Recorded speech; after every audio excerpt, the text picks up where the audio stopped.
Assalamualaikum warahmatullahi wabarakatuh. Shalom, salam sejahtera buat kita semua. Mohon izin memperkenalkan diri, nama Dr. Erna Bayu, SST, SE, MM, MA, MPDK, MTH, MKes, Demin, DCAL. Anggota Cabang 4 Gabungan Jala Senastri, Kodik Latal, Surabaya. Istri dari Mayor Marinir Bayu Aryo Nusantoro yang sehari-hari berdinas di Pusdik Infantri Kodikmar Surabaya. Memiliki 3 orang anak, 2 diantaranya berprofesi sebagai dokter. Saya sendiri berprofesi sebagai ibu rumah tangga, bidan, pendidik, penulis, dan pengusaha. Pelayanan dan pendidikan adalah suatu prioritas dalam kehidupan yang sudah tertanam sejak masa remaja. Tahun 1994, setelah lulus dari sekolah perawat kesehatan dan pendidikan program bidan, saya memutuskan untuk menikah dengan seorang anggota TNI AL, yaitu Sersan 1 Marinir Bayu Aryo Nusantoro. Saat itu, sebagai seorang bidan sekaligus ibu Jala Senastri, tentunya saya sudah siap dan menerima segala konsekuensinya. Tahun 2005, setelah memiliki 3 orang anak, suami mengizinkan saya untuk kembali menempuh pendidikan di jenjang perguruan tinggi. Keingintahuan yang besar akan berbagai hal mendorong saya untuk mengambil 2 jurusan sekaligus, yaitu D3 Kebidanan dan S1 Ekonomi. Singkat kata, setelah dari D3 lanjut ke D4 Bidan Pendidik. Setelah lulus, saya beralih profesi menjadi seorang pendidik di salah satu perguruan tinggi. Berdasarkan tuntutan pekerjaan, saya melanjutkan ke jenjang S2 karena semakin banyak ilmu yang ingin diketahui dari sumbernya.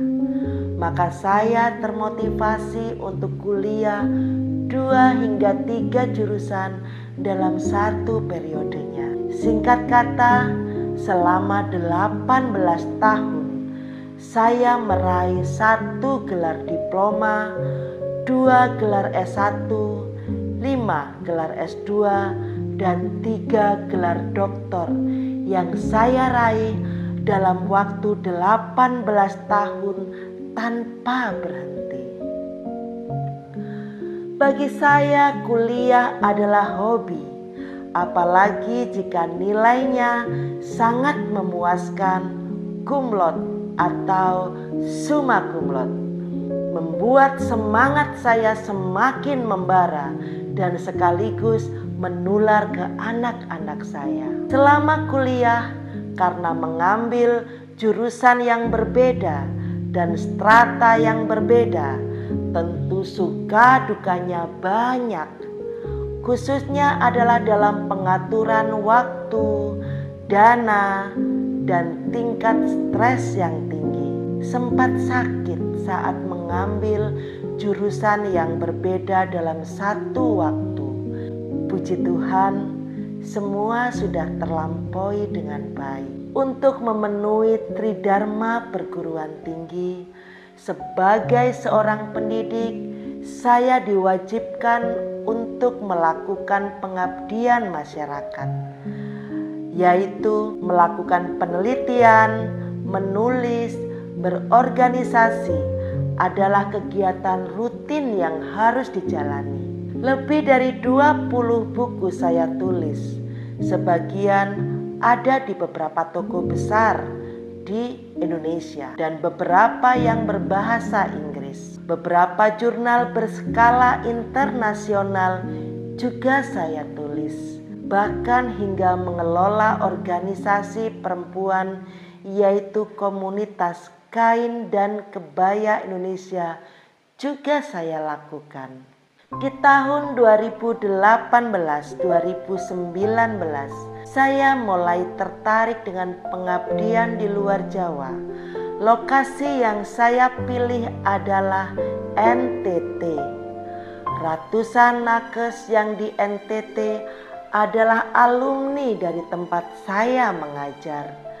Hati saya terketuk jika saya yang berawal dari bidan bisa menempuh ke jenjang pendidikan tertinggi. Kenapa mereka tidak? Akhirnya saya berusaha bekerja sama dengan bupati, Pemda setempat untuk bisa mengizinkan para ASN untuk bisa kuliah ke jenjang yang lebih tinggi. Hingga saat ini, lebih dari 5 area saya datangi, yaitu Malaka, perbatasan Timor Leste, Kepulauan Rote, Kepulauan Alor, Naga Keo, Ende, Bajawa, Sika, Momere, juga daerah Kabupaten Kupang, Kota Kupang, dan TTS. Terkadang saya pun melatih ibu-ibu setempat untuk membuat sabun dan kerajinan tangan lainnya. Kendala yang sering terjadi adalah kesulitan dalam hal berbahasa dan logat, yang membuat saya kesulitan memberikan pembelajaran buat mereka. Untuk menambah penghasilan, saya memiliki usaha tas fashion, Samara Bags, batik, dan camilan tahu jenglot. Usaha fashion dan tas brand Samara dan Victoria. Semua berawal dari kepedulian saya terhadap orang tua mahasiswa yang sebagian besar adalah para pengrajin tenun di daerah NTT. Seringkali mahasiswa tidak dapat membayar SPP karena belum ada pembeli tenun. Dari situlah saat berkesempatan datang promo kampus sekaligus mengunjungi mereka, saya tertarik membeli tenunnya sekaligus menolong mereka.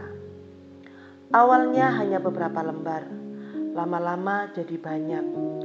Supaya mudah dijual kembali, saya mengubahnya menjadi bentuk lain, salah satunya adalah tas. Apa yang saya lakukan mendapat perhatian dari para bupati, salah satunya adalah Ibu Bupati Alor, Sika, Malaka, Wakil Wali Kota Kupang. Bahkan saya diminta untuk menitipkan tas Samara dan Victoria di Dekranasda di daerah yang mereka pimpin. Lembaran tenun saya ubah bentuknya menjadi tas kombinasi kulit sapi kualitas premium di Tanggulangin, Sidoarjo. Saya bekerja sama dengan pengrajin tas yang saat itu sedang terpuruk karena dampak pandemi. Pendistribusian tas saya adalah di toko tas dan fashion Maritza di Mangga 2 Square, Jakarta. Ini adalah toko milik saya sendiri. Kemudian di toko Samara di rumah GSA F11 nomor 1 Kramat Jegu. Ini juga milik saya sendiri. Di toko tenun 3J Kupang. Ini saya bekerja sama dengan rekan. Di toko tenun Marzaka Kupang. Ini juga bekerja sama dengan rekan. Di Dekranasda Provinsi Kota Kupang, di Dekranasda Kalabahi Alor, dan tenun ikat Ina Sabu di Kota Kupang. Untuk omset, penjualan tas omset sekitar 70 hingga 100 juta per tahun karena peminat tas handmade tenun pangsa pasarnya sangat terbatas. Dana masuk saya kelola untuk menggaji SPG dan diputar lagi dalam bentuk produk. Saat ini saya menjabat sebagai Wakil Rektor Bidang Akademik di Stikes Fatir Husada Tangerang yang sedang berjuang untuk menjadi guru besar. Terima kasih, Tuhan memberkati.